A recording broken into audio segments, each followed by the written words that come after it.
Hello बच्चों। तो चलिए इस प्रश्न को पढ़ते हैं। एक कंपनी दो संयंत्रों में साइकिल का निर्माण करती है।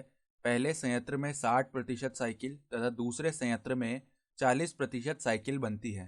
पहले संयंत्र की 80% साइकिलों को तथा दूसरे संयंत्र की 90% साइकिलों को क्वालिटी में स्टैंडर्ड ग्रेड मिलता है। एक साइकिल को यदृच्छया चुना जाता है और इसे स्टैंडर्ड ग्रेड का पाया जाता है। प्रायिकता ज्ञात कीजिए कि यह दूसरे संयंत्र में बनी हो। तो यहाँ पर देखो, हमें क्या ज्ञात करना है। एक साइकिल को हम यदृच्छया चुन रहे हैं और इसे स्टैंडर्ड ग्रेड का पाया जा रहा है, ठीक है। तो हमें प्रायिकता ज्ञात करनी है कि ये जो साइकिल है ये दूसरे संयंत्र में बनी है। तो प्रश्न में आगे बढ़ने से पहले इस प्रश्न से संबंधित जो मुख्य अवधारणा है उसकी हम चर्चा कर लेते हैं। देखो, मुख्य अवधारणा यहाँ पर देखो, हम बेज प्रमेय के बारे में जानते हैं। बेज प्रमेय से यदि हमारे पास में तीन घटनाएं ए, बी और ई हैं, तो ए सह प्रतिबंध ई की जो प्रायिकता है वो किसके बराबर आती है बेज प्रमेय से? पी ए गुणा में पी ई सह प्रतिबंध ए बट्टा में पी ए गुणा में पी ई सह प्रतिबंध ए प्लस में पी बी गुणा में पी ई सह प्रतिबंध बी। तो ये कहता है बेज प्रमेय। तो अब देखो, यहां पर हम क्या करते हैं, पहले में घटना मान लेते हैं। माना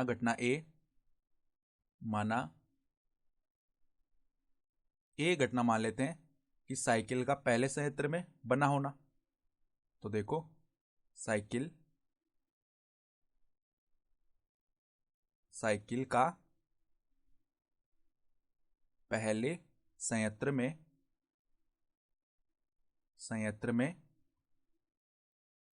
बनना, ठीक है। बी घटना मान लेते हैं साइकिल का दूसरे संयंत्र में बनना। साइकिल का दूसरे संयंत्र में बनना, ठीक है।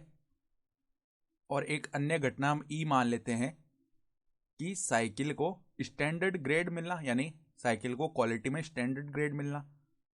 तो साइकिल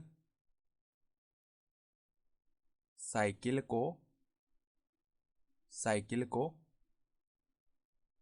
क्वालिटी स्टैंडर्ड ग्रेड मिलना,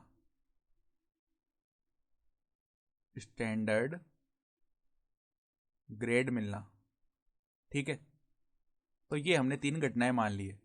अब देखो, साइकिल का पहले संयंत्र में होना, इसकी जो प्रायिकता है वो क्या आ जाएगी? हमें बताया कि 60% ऐसी साइकिल है जो पहले संयंत्र में बन रही है। तो पी ए का अगर मान लिखें तो वो क्या हो जाएगा? 60%, यानी 60/100। अब साइकिल का दूसरे संयंत्र में बनना, इसकी प्रायिकता कितनी है? 40%। तो पी बी का मान हो गया 40%, यानी 40/100। अब यहां से देखो, हमें निकालना क्या है। हमें ये तो बताया हुआ है कि एक साइकिल को हम यादृच्छिक चुन रहे हैं तो इसे स्टैंडर्ड ग्रेड का पाया जाता है, यानी ज्ञात क्या है हमें कि वह पहले से स्टैंडर्ड ग्रेड की है। और ज्ञात करने किसकी प्रायिकता है?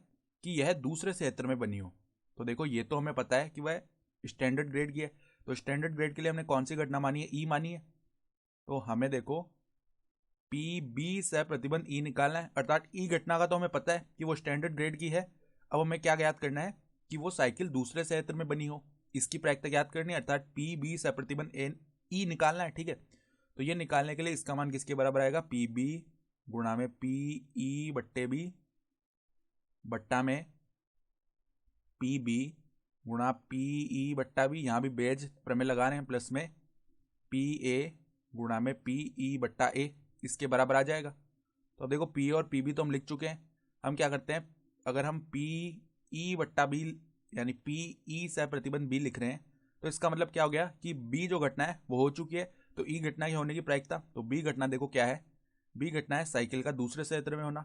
तो साइकिल जब दूसरे संयंत्र में बन चुकी है तो उसका जो क्वालिटी स्टैंडर्ड ग्रेड है उसकी प्रायिकता कितनी हमें दी हुई है? देखो, इसकी प्रायिकता में दी हुई है 90%, यानी बी के लिए देखो 90% तो दिया है, और देखो दूसरे संयंत्र के लिए तो इसकी प्रायिकता होगी 90/100। इसी प्रकार पीई से प्रतिबंध ए, यानी कि साइकिल जब पहले संयंत्र में बनी हुई है तो उसके क्वालिटी स्टैंडर्ड में होने की जो प्रायिकता है वो कितनी है? 80%, यानी 80/100। तो ये मान भी हमने लिख लिए। तो पी बी से प्रतिबंध ई की जो प्रायिकता वो क्या हो जाएगी? देखो, पी बी का मान हम लिख चुके हैं, कितना आया था? 40/100। तो 40/100 गुणा में 90/100 बट्टा में क्या आ जाएगा, पी बी का मान है 40/100 गुणा 90/100 प्लस में क्या आ जाएगा, पी ए का मान कितना था 60/100 60/100 गुणा में 80/100। ठीक है, तो देखो यहाँ पर क्या होगा, ये जो 100 से 100 है ऊपर नीचे यहाँ पे उभयनिष्ठ आके विभाजित हो जाएंगे। ठीक है, तो ऊपर तो बच गया हमारे पास में 40 गुणा 90 बट्टा में यहाँ भी बनेगा 40 गुणा 90 प्लस में 60 गुणा 80। ठीक है, अर्थात ये बच गया ऊपर 36 और नीचे 36 प्लस में 48 ये बच जाएगा। ठीक है, तो ये कितना बन जाएगा 36 बट्टा में यहाँ पे एक हासिल चली गई। ठीक है, यानी कि 36/84 बनेगा। ठीक है, तो अब हम किससे कर देते हैं भाग, ऊपर नीचे हम 6 से भाग करें तो यहाँ पे आ जाएगा 6। ठीक है, और यहाँ पे कितना आ जाएगा, यहाँ पे आ जाएगा ये 6/14 बन जाएगा।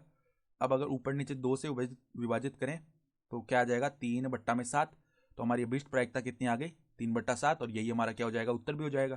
तो आशा करता हूँ कि आपको ये प्रश्न समझ में आया होगा। धन्यवाद।